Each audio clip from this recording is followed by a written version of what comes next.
Okay, so here's another summer DIY you can try. Let's spruce up our graphic tee. So you can get a graphic t-shirt, scissors, and what you're going to do is you're going to cut the bottom hem of it. Then you're going to get a ruler and draw one triangle on the corner of the shirt, and then you're going to flip it on its side so that way they're symmetrical. Now the shirt is sandwiched and you're going to start cutting. What you'll do is you cut all the way to the top of that line you created.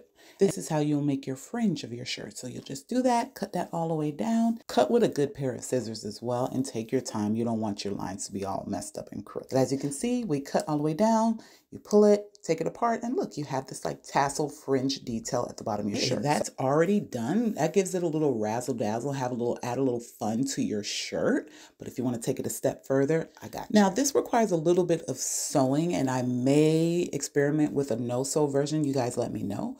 But you would just fold the back of the shirt or the front of the shirt, depending on what you want to cut, in half. And what you're going to do is you're going to start cutting little slits. Start out small, and then little by little you go up a little bit more and a little bit more up until you don't want to cut anymore. So the center of your shirt is just cut up in little strips. And then depending on the quality of your shirt, you just slightly pull on it so it can kind of, you know, curl up a little bit and get that detail. Then I made some t-shirt strips. You guys, I've showed you this many times how to do this.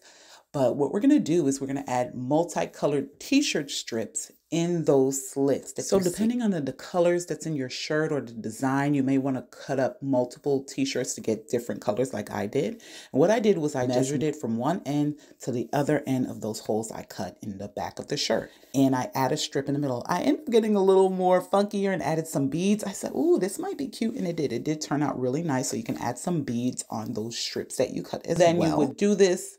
And I did this row by row. I would just add the beads and then continued and pinned it down, just so they can stay in place. And you do that all the way to the bottom of the skirt. As you can see, I kind of just played with the colors and it just gives it a little pop, right? Once I made all my strips and added the beads and pinned them all down, then this is a quick stitch. So if you do have a sewing machine, you can just stitch it, go around the perimeter where the pins are and just sew it down.